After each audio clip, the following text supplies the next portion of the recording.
জুলাই আন্দোলনের প্রথম শহীদ রংপুরের শিক্ষার্থী আবু সাইদ হত্যা মামলার বিচার কাজ জানুয়ারির মধ্যে শেষ হবে বলে আশা জানালেন আন্তর্জাতিক অপরাধ ট্রাইব্যুনালের প্রসিকিউটর মিজানুল ইসলাম। এ সময় শেখ হাসিনার মামলার রায়ের বিষয়ে উদ্বিগ্ন নয় বলেও জানান তিনি। এদিকে রায়ের তারিখ নির্ধারণ ঘিরে সুপ্রিম কোর্ট আন্তর্জাতিক অপরাধ ট্রাইব্যুনাল এলাকা, অ্যাটর্নি জেনারেলের কার্যালয় ও বার ভবনের নিরাপত্তার স্বার্থে জাতীয় ঈদগাহ মাঠে বহিরাগত প্রবেশে নিষেধাজ্ঞা জারি করা হয়েছে। মিসবাহ রহমানের রিপোর্ট। তিনবার পেছানোর পর অবশেষে আবু সাইদ হত্যা মামলায় বেগম রোকেয়া বিশ্ববিদ্যালয়ের সাবেক ভিসি সহ ৩০ আসামির বিরুদ্ধে ১০ম দিনের সাক্ষ্য গ্রহণ শেষ হয়েছে। এদিন দ্বাদশতম সাক্ষী হিসাবে জবানবন্দি দেন বিশ্ববিদ্যালয়ের শিক্ষার্থী আকিব রেজা খান।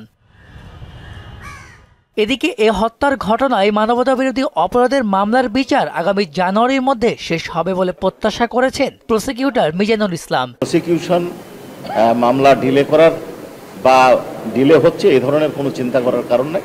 দ্রুততম সময়ের মধ্যে মামলার সাক্ষ্য গ্রহণ শেষ হয়। নির্বাচনের আগে না পরে কখন রায় হবে এটা বলার এখতিয়ার সুযোগ বিচার শেষ বা আমাদের কারণ নেই। আমরা আশা করছি যে জানুয়ারি মাসের মধ্যে আমরা বিচার কমপ্লিট করতে পারবো। এ সময় আগামী ১৩ নভেম্বর শেখ হাসিনার মামলার রায়ের দিন ঘোষণা নিয়ে প্রসিকিউশন উদ্বিগ্ন নয় জানিয়ে তিনি বলেন, এ নিয়ে তারা ভাবছেন না। আইন শৃঙ্খলা রক্ষা করা, প্রশাসনের নিরাপত্তা দেওয়া, ট্রাইব্যুনালের নিরাপত্তার বিষয়টা টোটালি আইন শৃঙ্খলা রক্ষাকারী বাহিনীর বিষয়। তারা এটা দেখবেন বা তাদেরই দেখার দায়িত্ব।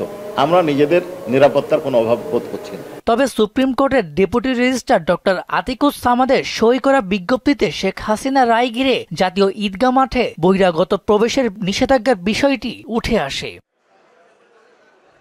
মিসবাহ রহমান, মোহনা সংবাদ, ঢাকা।